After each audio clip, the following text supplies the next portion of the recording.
Unang balita. Lalo pang nakukwestiyon ang pagkatao ni suspended Mayor Alice Guo matapos lumabas sa pagdinig ng Senado na may isa pang Alice Guo na ka-birthday at kapareho ng lugar ng kapanganakan ng alkalde. May unang balita si Mav Gonzales.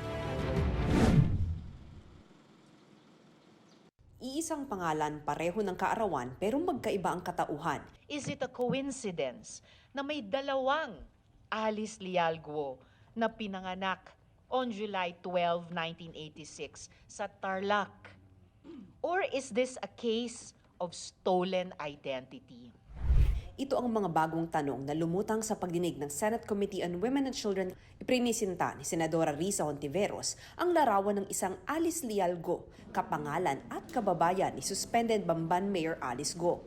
Ang NBI clearance ng nagngangalang Alice Leal Guo in-apply raw noong November 3, 2005, ilang araw lang bago i-file ang delayed registration of birth ni Mayor Guo sa Tarlac City noong November 22, 2005. Has Guo Haping assumed the identity of a Filipino woman and then nearly a decade later run for public office? Sino po ang babaeng ito na may pangalang Alice Leal Guo pero hindi kamukha ni Mayor?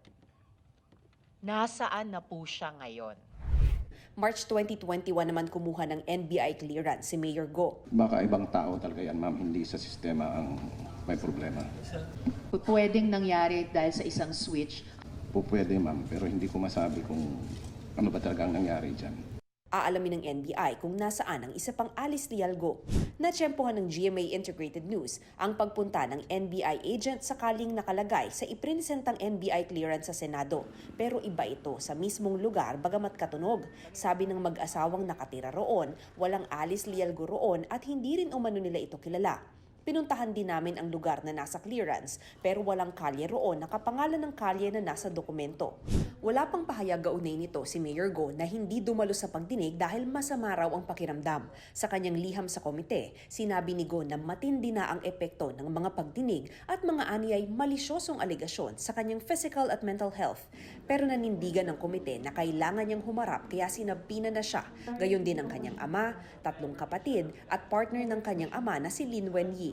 Mayor Alice, or should I say, Guo Huaping, if you do not honor the subpoena, I will cite you in contempt. Tinanong din muli ng mga senador kung si Mayor Guo nga ba ang Chinese national na si Guo Huaping. Sabi ng NBI, nakuha na nila ang fingerprint records ng dalawa at sinusuri na nila kung pareho. Lumabas din sa pagdinig na iba-iba ang idineklara ni Guo na pangalan ng nanay niya sa mga binuksang bank account ayon sa Anti-Money Laundering Council. Nakalagay po Wenlin Lial po. Nung binuksan niya yung account niya, voluntarily, sinulat niya na ang kanyang mother's maiden name is Wen Yilin. May Opo. Lial lang. No? Opo. Dahil sa mga issue sa pagkatao ni Guo, pinapakansela na ng Philippine Statistics Authority ang Certificate of Live Birth nito. We already endorsed to the Office of the Solicitor General for the cancellation of the Colby. Yeah, because ang PSA naman has no power to automatically cancel pag nakita natin na may irregular process doon sa registration. Pinag-aaralan daw ito ng Office of the Solicitor General. Humarap naman sa komite ang nakalista umanong incorporator ng Hongsheng Gaming Corporation na nag-operate noon sa Bamban Pogo Hub. Sabi ni Merly Joy Castro, nagulat na lang siya nang may natanggap na imbitasyon mula sa Senado at sulat mula sa BIR tungkol sa pagsasara ng Hongsheng. Wala po kasi akong pinipirmahan na kahit anong papel po. Actually, wala akong alam kung paano mag-ano ng corporation. Kasi wala naman po akong kakayahan para magtayo ng corporation. O yung signature nyo daw, di umano, dun sa Articles of Incorporation, ay fake. Opo. Kaya nasita ang PAGCOR. Paano nakalsot ito sa kanila? Addresses po ng mga incorporators are being checked one by one because in the previous probity check po na ginagawa, it only includes the documentations, the documents of the corporation as well as the cases. Ayon kay Hontiveros, may ebidensya na ng koneksyon ng iba't ibang ni-raid na Pogo Hub sa bansa.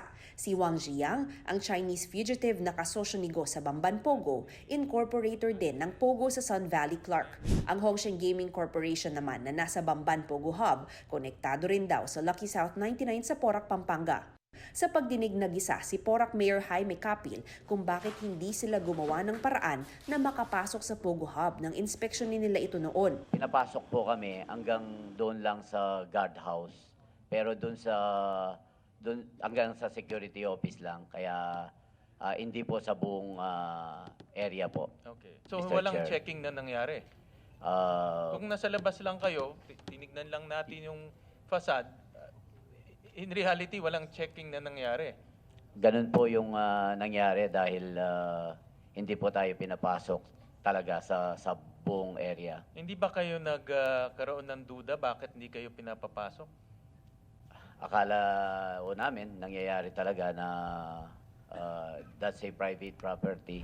Inihahanda na ng Presidential Anti-Organized Crime Commission o PAOC ang mga kasong isasampa sa Porac Pogo Hub. May 14 na persons of interest daw sila at 3 rito ang tinutugis pa. This is the only first time that members of the commission of the secretariat are getting death threats that are nerve-wracking and chilling, because these are not ordinary money launderers, Madam Chair, Your Honor. These are honest-to-goodness transnational criminals with records dating back to decades in China, Hong Kong, and Macau. Ito ang unang balita. Mav Gonzalez para sa GMA Integrated News. At kaugnay po sa nagpapatuloy na investigasyon tungkol sa pagkataon ni Mayor Alice Go, mga kapanayam natin ngayong umaga, abogado niya na si Attorney Stephen David. Attorney David, Maya Pabak, magandang umaga po. Good morning sa iyo. I talk of time to here. Oo. Apo, Attorney, ano ho ang takeaway ho dun sa hearing kahapon, yung allegedly possible case of stolen identity ni Alice Leal Go? Yung po yung sabi ni Senador Rizal Tiberos. Ano hong komento nyo dito?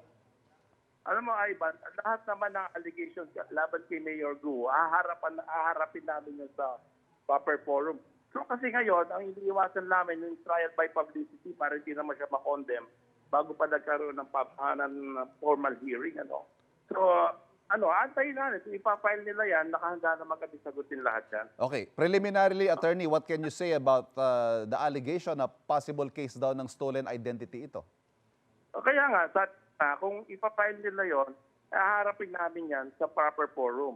Mahirap lang kasi yung puro public trial na nangyayari. Wala pang mga ebidensya na ipresenta. Nako-convict na yung client ko. Yes, but can you at least tell us, Attorney, kahit initially, your thoughts on this allegation? Wala, kasi hindi ako naniniwala dyan.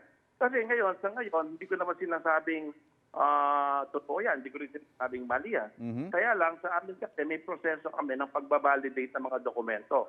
Pag ipresenta mo yan sa husgado, i-examine natin mabuti yan kung valid yan, may due execution, tsaka genuine na mga dokumento.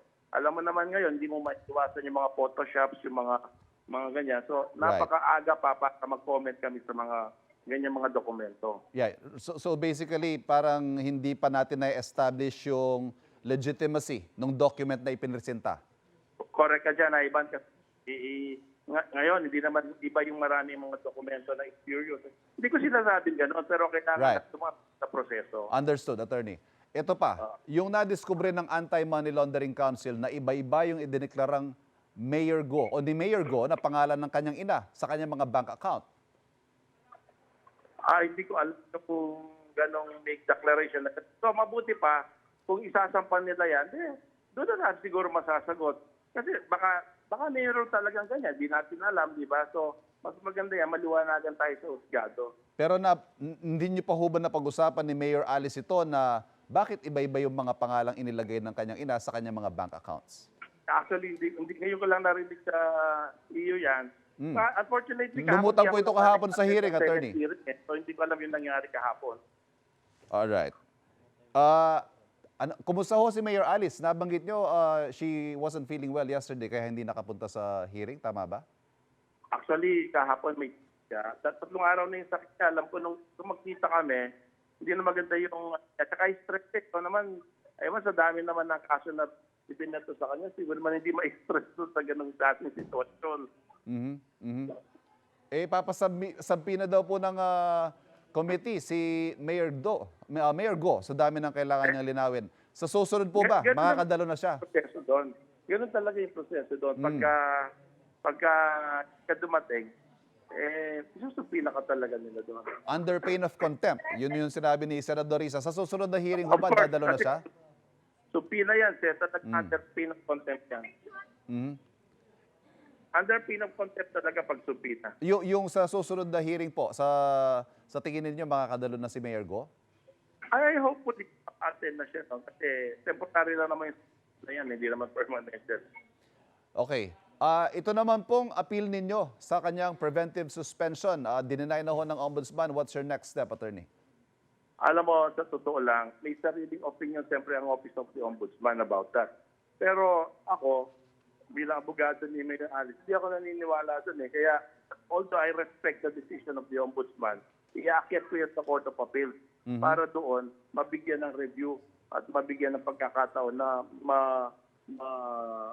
pag-aralang mabuti kung tama ba yung naging decision ng Ombudsman. Using the same arguments, Attorney? Ano ho ba yung primary argument nyo dun sa appeal ninyo? Oo, siyempre, oo. Iyon naman ang katotohanan. Yeah, pero ano ho ba yung primary argument ninyo dun sa appeal ninyo sa suspension order, Attorney? Basically, sabi nila, bakit siya nag-issue ng mayor's permit? May namang compliant naman yung applicant. At saka yung sinasabi nilang kuryente.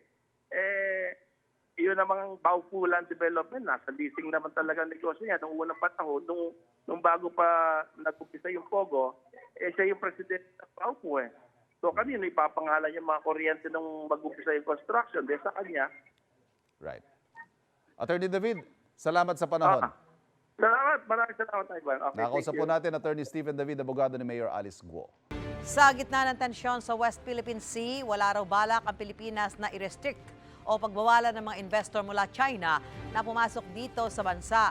Ang National Economic and Development Authority o NEDA Secretary Arsenio Balisacan, bukas ang bansa sa kahit sino mang investor. Gayunman, sabi ni Balisacan, sa ngayon, nasa 5% lamang ang official development assistance sa bansa ang mula sa China. Karamihan daw ay galing sa iba pang institusyon.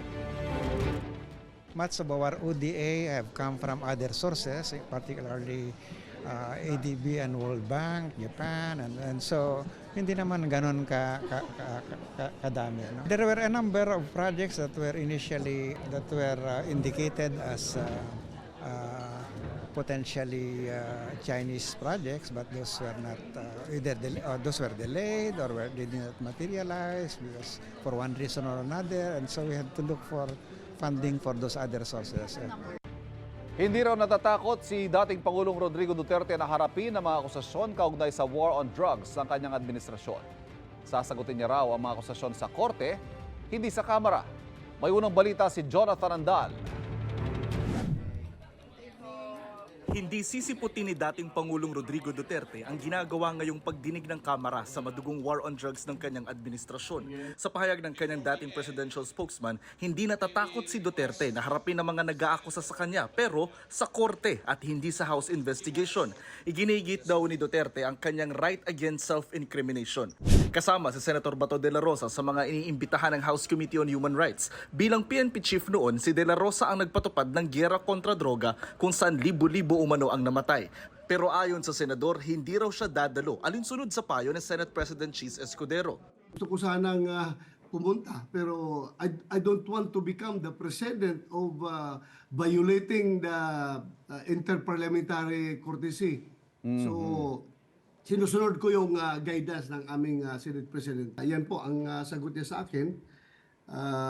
Hindi ka dapat pumunta doon on the grounds of interparliamentary or interchamber courtesy. Pero sa isang pahayag, sinabihan ni Escudero na sinabihan daw niya si De La Rosa na susuportahan niya anuman ang maging desisyon nito. Pero si De La Rosa raw ang ayaw pumunta sa pagdinig. Susulat kay Escudero ang chairman ng Komite ng Human Rights sa Kamara na si Congressman Benny Abante para sabihin kailangan dumalo ni Senador De La Rosa sa hearing ng EJK sa Kamara. Sabi ni Abante, walang dapat ikatakot si Bato dahil igagalang siya sa pagdinig. Hindi naman daw siya iimbestigahan bilang senador kundi bilang dating hepe ng PNP.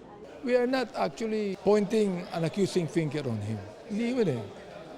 There are some things na kinakailangan lang marinig niya ang mga biktima. And there are things na he must clear himself. Hindi rin dumating sa pagdinig sina dating Solicitor General Jose Calida at ang mga dating hepe ng NBI, PNP at PNP-IAS. Kaya maglalabas ng show cause order ang komite para sa kanila. Pinagalitan ng chairman ng House Committee on Human Rights ang mga pulis na kumukuha ng litrato ng mga kaanak ng EJK victims. I am prohibiting any police officer to take pictures of these victims. Respect this committee.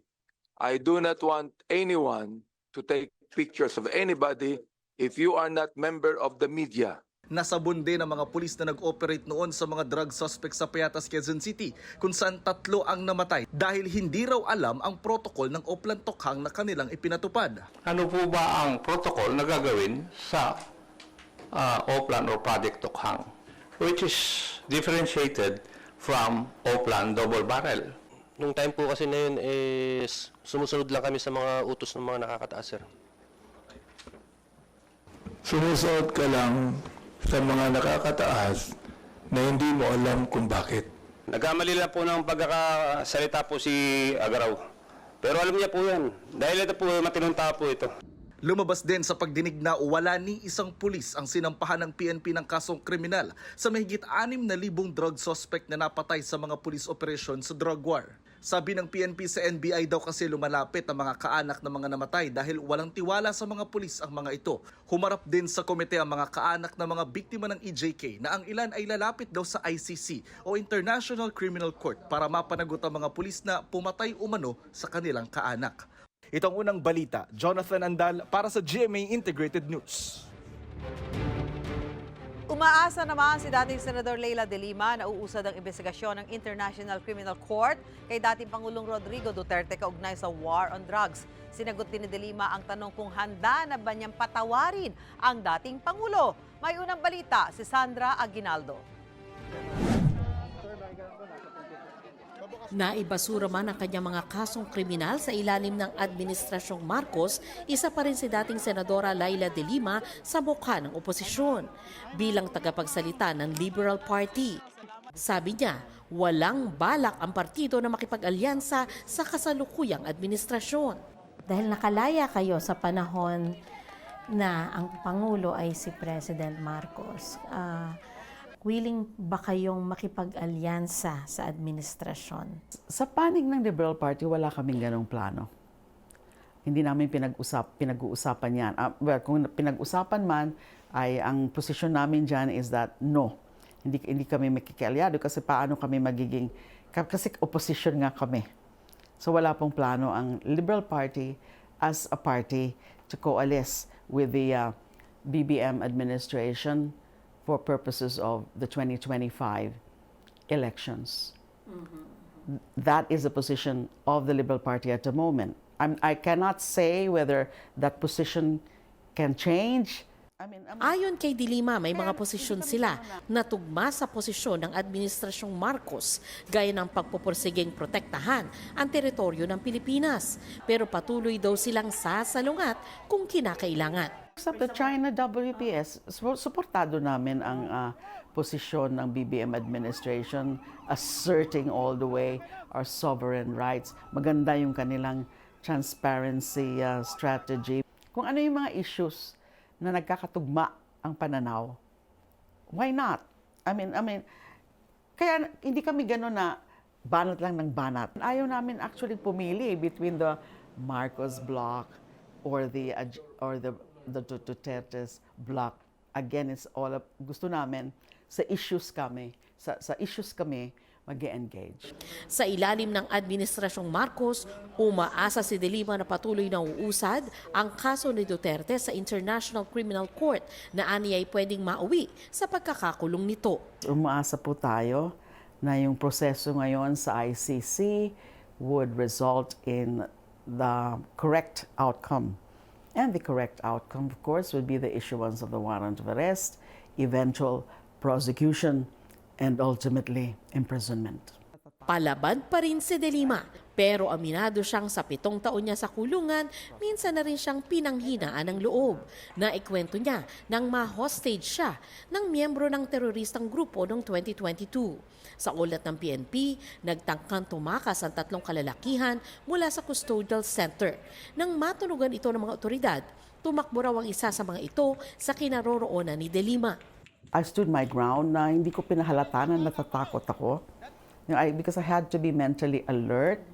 Kasi kung maunahan ka ng takot, ay hindi ka na makakapag-isip ng maayos. I was trying to appease him.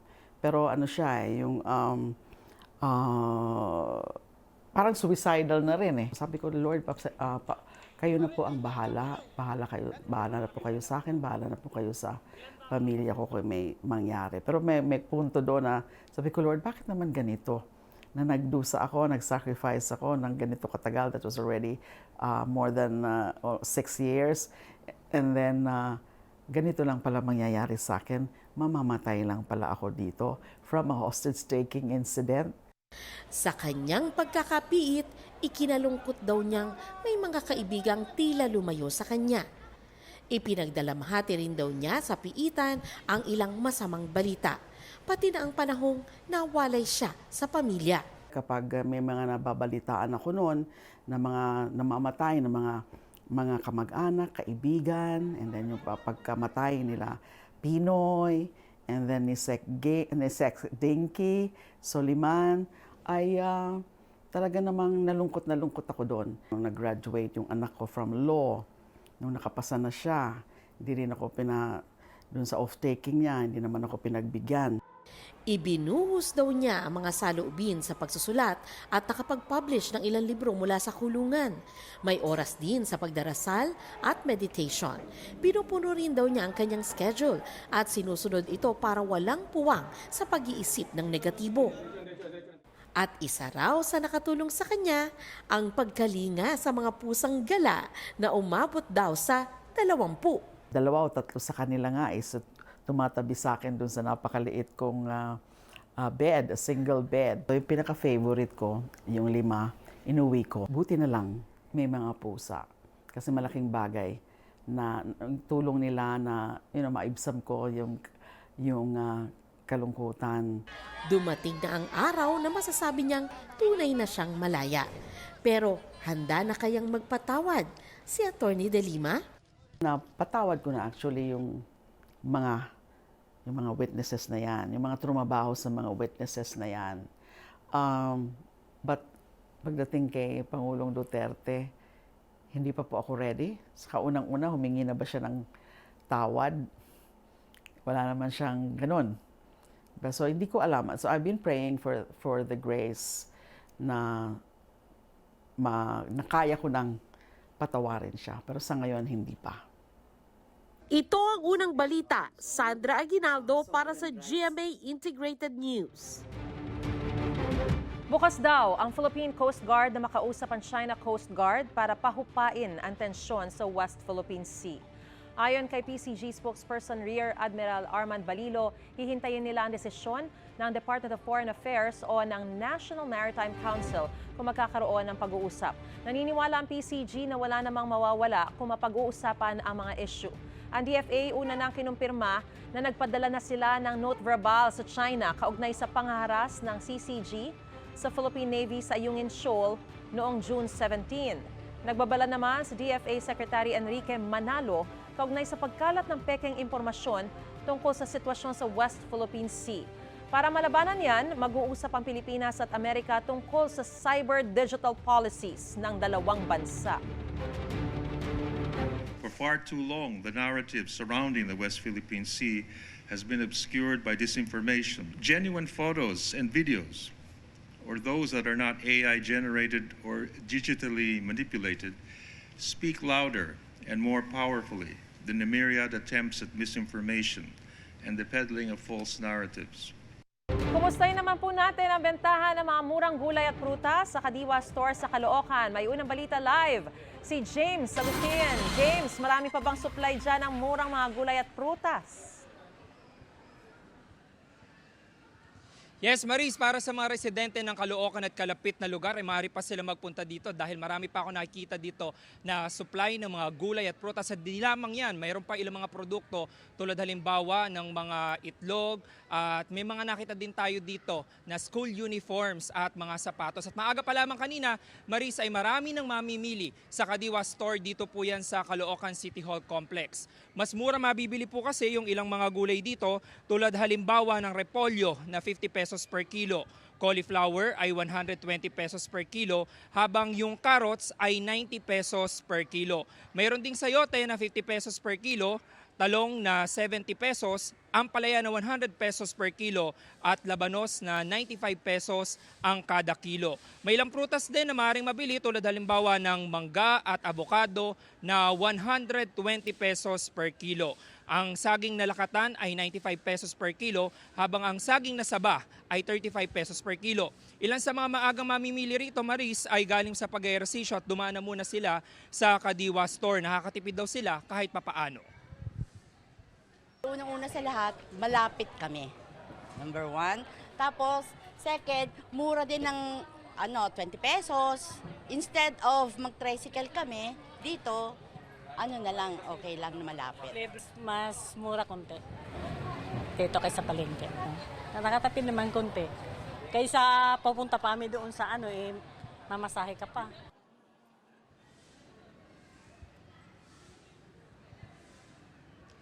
Maris, bukas ay may schedule din yung Kadiwa Store dito sa Caloocan City Hall Complex. At bukas po itong Kadiwa mula alas 7 ng umaga hanggang alas 5 ng hapon. Yan ang unang balita mula rito sa Caloocan. Ako po si James Agustin para sa GMA Integrated News.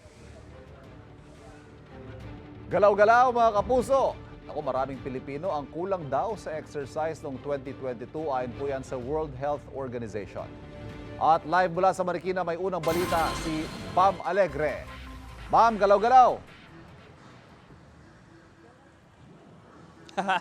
Evan, good morning. Ito nga, yung mga nasa likuran natin, nagsusumba na, no? Halos kalahati raw ng mga Pilipino ang kulang daw sa papawis ayon sa pag-aaral ng World Health Organization. Kaya, let's get physical dito sa Street Hirit.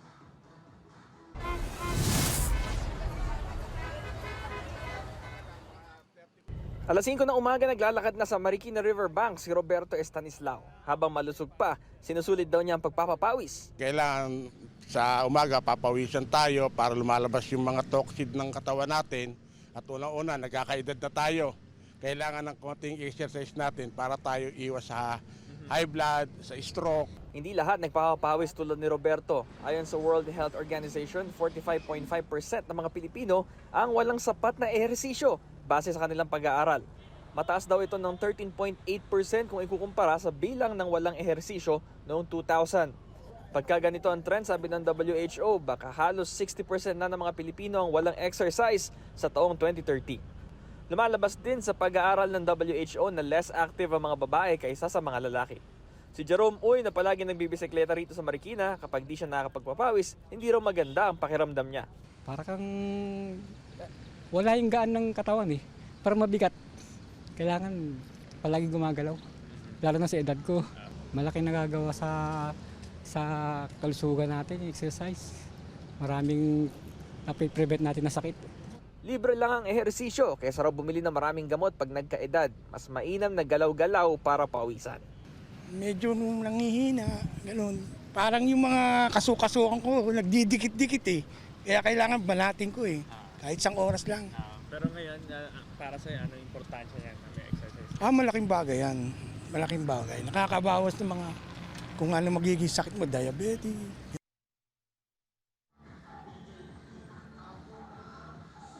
Ivan, kung halos 50% ng mga Pilipino raw yung walang physical activity, sa buong mundo, 1/3 daw, halos 1.8 billion na mga tao, yung kulang sa papawis. Kaya kung talagang busy, at least maglaan daw at least an hour kada linggo para sa exercise. Ito ang Street Hirit mula rito sa Marikina, Bam Alegre para sa GMA Integrated News. Eto mga kapuso, chika tayo, all set na si SB19 member Ken para sa upcoming debut ng kanyang solo album. Yan ang 7 Sins na follow-up sa debut EP o extended play niyang Complex. Kabilang sa EP ang mga kantang Rockstar, Criminal at Drink Smoke. Para i-celebrate ang milestone na yan, magkakaroon ng concert si Ken next month. But wait, there's more, A-Tain. Lilipad ang P-pop idol papuntang Japan. Para yan sa signing event sa August at September concert doon. Congrats, SB. Congratulations. Plano ng Department of Trade and Industry na i-level up ang mga sari-sari store. Pabor kaya riyan ng mga nagtitinda at mamimili? Alamin sa unang balita live ni EJ Gomez. EJ, paano ba yan level up na yan? Susan, sa mga kapuso nating may sari-sari store, may plano po ang gobyerno para i-upgrade ang mga tindahan ninyo sa pamamagitan ng digitalization. Isa raw itong paraan para mas mapalago ang negosyo at makasabay sa modernong ekonomiya. Naglunsad ang Department of Trade and Industry ng isang programa na layong i-upgrade ang mga sari-sari stores sa bansa. Kabilang sa programa ang pagtanggap ng cashless payments, pag-offer ng digital services gaya ng e-load, cash-in at bills payments, pati ang pag-order ng paninda online. Sa programang ito, matutulungan namin kayong matuto ng mga digital tools, pati na rin ang mga kaalaman at sustainable practices na makakatulong sa inyong negosyo.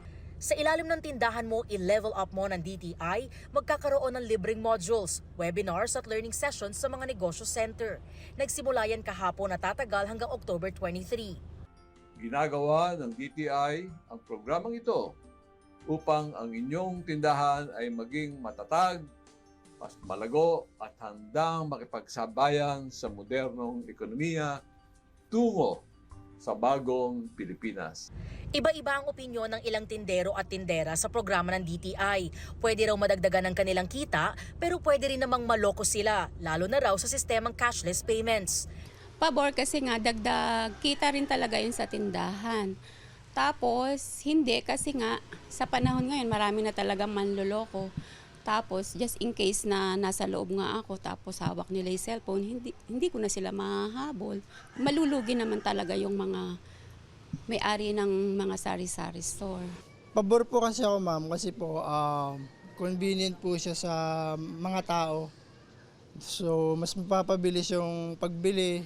Para naman sa ilang mamimili, malaking bagay raw ang cashless at bills payments dahil sa nabibigay na convenience. Kung magkakaroon man ng parang style bayad center sa mga sari-sari store, hindi na sagabal sa oras, malapit lang, kumbaga paglabas mo lang sa inyo, pwede ka na magbayad.